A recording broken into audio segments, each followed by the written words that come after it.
안녕하세요. 공주박물관 명세라 학예연구사입니다. 신발은 사전적으로 땅을 딛고 서거나 걸을 때 발에 신는 물건을 의미합니다. 신발은 척박한 땅과 차가운 은 등 거친 환경 속에서 발을 보호하기 위한 효과적인 수단이었습니다. 인류는 신발을 신고 더욱 멀리 이동할 수 있었습니다. 예전 우리나라 사람들도 자연환경에서 얻을 수 있는 다양한 재료로 신발을 만들었습니다. 그들은 풀을 엮어 집신을 만들었고, 나무를 깎거나 가죽을 다듬어 나무신, 가죽신을 만들었습니다. 원삼국 시대 광주 신창동 저습지에서 출토된 신골과 백제부여 능산리 유적, 아산 갈매리 유적에서 출토된 나무신, 부여 국남지에서 출토된 집신 등에서 이러한 신발들을 확인하실 수 있습니다. 그러나 삼국시대에는 일반적인 신발과는 다른 특별한 신발이 있었습니다. 바로 무덤에서 발견되는 금동신발입니다. 얇은 동판으로 신발의 형태를 만들어 도금하고 표면을 각종 무늬로 장식한 뒤 바닥에 못을 여러 개 붙였습니다. 그러나 지나치게 큰 크기와 약한 구조로 일상에서는 신을 수 없습니다.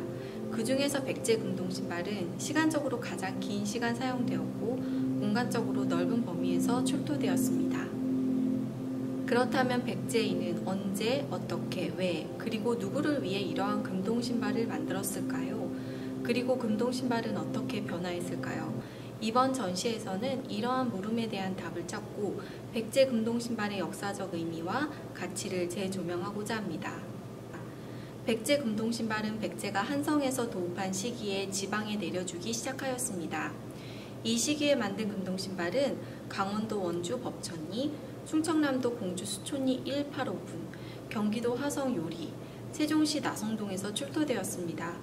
따라서 이 지역들은 백제와 정치적으로 밀접한 관계가 있음을 알 수 있습니다. 바닥에는 사격자 무늬 혹은 마름모 무늬, 측판에는 철자 무늬를 맞새김하였고 형태 또한 유사해서 모두 백제 중앙의 전문적인 공방에서 만든 것으로 추정하고 있습니다. 하지만 한편에서는 백제 중앙에서 지방의 금동신발을 내려준 것이 아니라 지방 세력이 중앙의 금동신발을 모방하여 만들었다고 보는 견해도 있습니다. 여기서 잠깐 백제 금동신발의 구조와 결합 방법에 대해서 살펴보겠습니다. 백제 금동신발은 세 장의 금동판, 즉 좌측판, 우측판, 바닥판으로 이루어져 있습니다.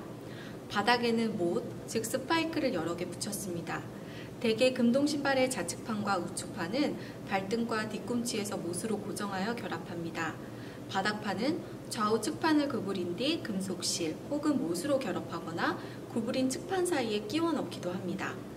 백제는 금강을 넘어 영산강 유역으로 점차 세력을 확대하였습니다. 이에 따라 금동신발을 내려준 지역도 영산강 유역까지 확대되었습니다. 이 시기에 만든 금동신발은 충청남도 공주 수촌리 3, 4, 5분, 서산 부정리 등과 같은 금강 이북 지역 외에도 전라북도 익산 입점리, 전라남도 나주 신촌리, 정촌 등에서 출토되었습니다. 이 시기 금동신발은 표면을 장식하는 무늬와 방법이 다양해집니다. 동물무늬, 식물무늬를 맞새김하거나 도들새김으로 표현하기도 했으며 연속 육각무늬 안에 배치하기도 하였습니다. 특히 이 시기부터 달개 장식으로 표면을 치장하면서 백제 금동신발은 더욱 화려해졌습니다. 전시는 백제 금동신발과 고구려 신라의 금동신발과의 차이점을 알아보는 코너를 마련했습니다. 고구려의 금동신발은 모두 바닥판만 남아있습니다.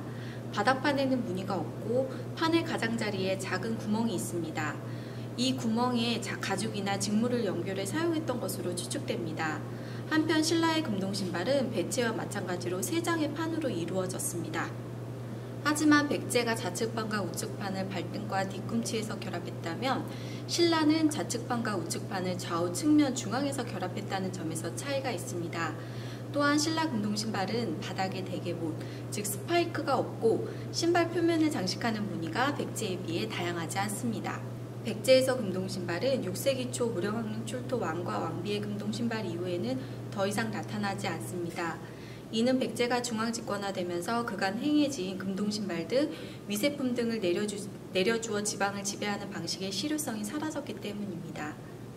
백제의 마지막 금동신발이 무령왕릉 출토 금동신발은 앞선 시기의 금동신발과는 다른 양상을 보입니다. 금동판 안쪽에 은판을 덧대고 표면은 연속 육간 무늬를 기본으로 내부에 봉황, 연꽃 등 다양한 무늬를 맞새김하였는데 특히 왕의 금동 신발은 좌우 신발이 맞닿는 부분을 도들새김으로 표현하기도 하였습니다. 또한 좌우 측판과 바닥판에는 모두 달개 장식을 달아 화려함을 더했습니다.